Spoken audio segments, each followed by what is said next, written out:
كمال الوجود بذكر الإله وتصفو الحياة بنور هداه. السلام عليكم ورحمة الله وبركاته.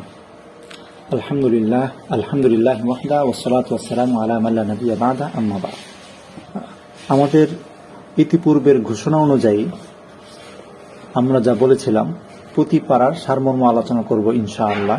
তো আজকের প্রথম পর্বে কোরআন শরীফের প্রথম পারা অর্থাৎ 1 নম্বর পারার সারমর্ম আলোচনা করব। ঠিক আল্লাহ তাআলা কোরআনে কারিমে একেবারে শুরুর দিকে সূরাতুল ফাতিহাকে নিয়ে এসেছেন। ফাতিহা সম্পর্কে যদি আলোচনা করতে যাই তাহলে একেবারে সংক্ষেপে এভাবে বলা যায় যে সূরাতুল ফাতিহা এটাকে আমরা উম্মুল কোরআনও বলে থাকি, অর্থাৎ পুরো কোরআনের মা। কেন বলা হয়েছে যে পুরো কোরআনে যা আলোচনা করা হয়েছে এই সব কিছু আলোচনার সারমর্ম এই সূরাতুল ফাতিহাতে চলে এসেছে, অর্থাৎ পুরো কোরআনের সারনির্যাস। আরো মৌলিক কথা হলো যে এই সূরাতুল ফাতিহার মাঝে আল্লাহ তাআলা 3টি বিষয় নিয়ে আলোচনা করেছেন। 1 নম্বর বিষয়, আল্লাহ তাআলা সূরাতুল ফাতিহাতে আলোচনা করেছেন তাওহীদ নিয়ে। 2 নম্বর বিষয় আলোচনা করেছেন রিসালাত নিয়ে। 3 নম্বর আলোচনা করেছেন কিয়ামত সংক্রান্ত। অর্থাৎ এই 3টি আলোচনার মাধ্যমে আল্লাহ তাআলা সূরাতুল ফাতিহাকে সমাপ্ত করেছেন। সূরাতুল ফাতিহার পরে আল্লাহ তাআলা সূরাতুল বাকারা নিয়ে এসেছেন। সেই সূরার শুরুর দিকে যদি আমরা বলতে যাই, সূরার নামকরণ করা হয়েছে সূরাতুল বাকারা বলে। এই বাকারা অর্থ হচ্ছে গাভী, অর্থাৎ গাভীর নামে নামকরণ করা হয়েছে এই সূরাকে। এই সূরাটি নাযিল হয়েছে অর্থাৎ অবতীর্ণ হয়েছে মদিনায় একেবারে হিজরতের শুরুর দিক থেকে। এই সূরার অন্যতম 2টি শিক্ষা হলো আসল খুনিকে বের করা, 2 নম্বর যে আল্লাহ তাআলা পুনরায় যে মানুষকে জীবিত করতে পারেন বা জীবন দান করতে পারেন সেই সম্পর্কে আমাদের শিক্ষা গ্রহণ করা। এই পুরা সূরার 2টি শিক্ষা। তারপর আল্লাহ তাআলা এই সূরাতুল বাকারাতে শুরুর দিকে আলিফ লাম মিম বলে ওই সময় এবং পরবর্তী সময়ের যত আরবি ভাষাবিদ রয়েছেন, সাহিত্যিক রয়েছেন, সবাইকে চ্যালেঞ্জ ছুড়ে দিয়ে বলছেন যে আলিফ লাম মিম এই যে একটা শব্দ হরফে মুকাত্তাআত বলি আমরা, এই শব্দের বা এই আয়াতের কোনো অর্থ আমরা জানি না। এটা একমাত্র আল্লাহ তাআলাই ভালো জানেন, আল্লাহু আ'লামু বিমুরাদিহি। তখন আল্লাহ তাআলা এই হরফে মুকাত্তাআত দিয়ে আরবি ভাষাবিদদের চ্যালেঞ্জ করে দিচ্ছেন বা চ্যালেঞ্জ করছেন যে তোমরা পারলে এরকম একটা আয়াত নিয়ে এসে দেখাও, অথবা তোমরা পারলে এই আয়াতের অর্থ করে দেখাও। কিন্তু আগেও পারেনি, এখনো পারে নাই, ভবিষ্যতেও ইনশাআল্লাহ এই হরফে মুকাত্তাআতের অর্থ কি এটা আল্লাহ তাআলা ছাড়া আর কেউ বের করতে পারবেন না। তারপরে আল্লাহ তাআলা আলোচনা করেছেন যে বিশ্বাসের দিক থেকে মানুষ 3 প্রকার। 1 নম্বর, মানুষ হয়তো মুমিন হবে, 2 নম্বর অথবা কাফের হবে, 3 নম্বর অথবা মুনাফিক হবে। মানুষ এই 3 প্রকারই হয়। তারপরে আল্লাহ তাআলা আলোচনা করেছেন যে বিশ্বাসের দিক থেকে যে মানুষ 3 প্রকার, অর্থাৎ মুমিন প্রথম প্রকার, এই প্রথম প্রকারের আলোচনা করেছেন। অর্থাৎ মুমিনের আবার 5টা গুণ থাকবে।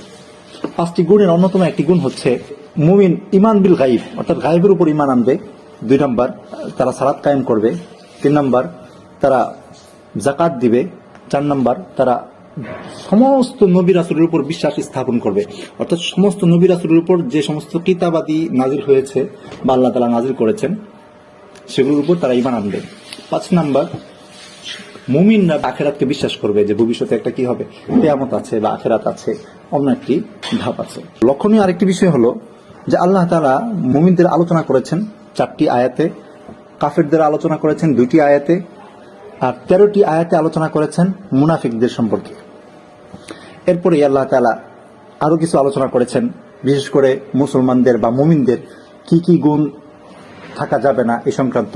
যেমন অন্যতম কিছু গুণ আমি এখানে উল্লেখ করতে চাই সংক্ষেপে, যে মিথ্যা কথা বলা এটা মুমিনের সিফত নয়, ধোঁকা দেওয়া, অনুভূতিহীন হওয়া বা অন্তরের মাঝে রূপ থাকা, অর্থাৎ হিংসা, অহংকার, বিদ্বেষ এগুলো না থাকা, হ্যাঁ, চক্রান্ত করা, ফিতনা ফাসাদ করা, প্রতারণা করা, তুচ্ছতাচ্ছিল্য করা, হ্যাঁ, কারোর সাথে ঠাট্টা বিদ্রুপ করা, ঈমান ও কুফরের মাঝে দুদুল্যমনতা, এই ইত্যাদি ইত্যাদি বিষয়গুলো মুমিনের মাঝে থাকবে না।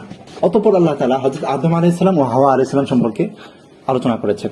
ওই ঘটনা যেখানে আদম আলাইহিস সালাম এবং ফেরেশতাদের আদম আলাইহিস সালামকে অনেক কিছু শিক্ষা দেওয়া হয়েছিল, এবং সেই সমস্ত শিক্ষা ফেরেশতারা জানতো না। তো এখান থেকে এটাও প্রমাণ করতে চাচ্ছেন যে আদম আলাইহিস সালাম ইলমের দিক থেকেও অনেক বড় এবং ব্যক্তিত্ব হিসেবে কেমন ছিলেন সেটাও এই আয়াতের দ্বারা প্রমাণিত হয়। আল্লাহ তাআলা আদম আলাইহিস সালামকে জমিনে প্রেরণ করে খলিফা হিসেবে, যে আল্লাহর জমিনে আল্লাহ তাআলা খেলাফত কায়েম করবে। এই আয়াত থেকে অন্যতম একটা শিক্ষা হলো আমাদের জন্য যে আল্লাহর জমিনে আমরা আল্লাহ তাআলার খেলাফা কায়েম করব, এটা আমরা আদিষ্ট আল্লাহ তাআলার পক্ষ থেকে। তারপরে আল্লাহ তাআলা আলোচনা নিয়ে এসেছেন বনি ইসরাইলের ঘটনা।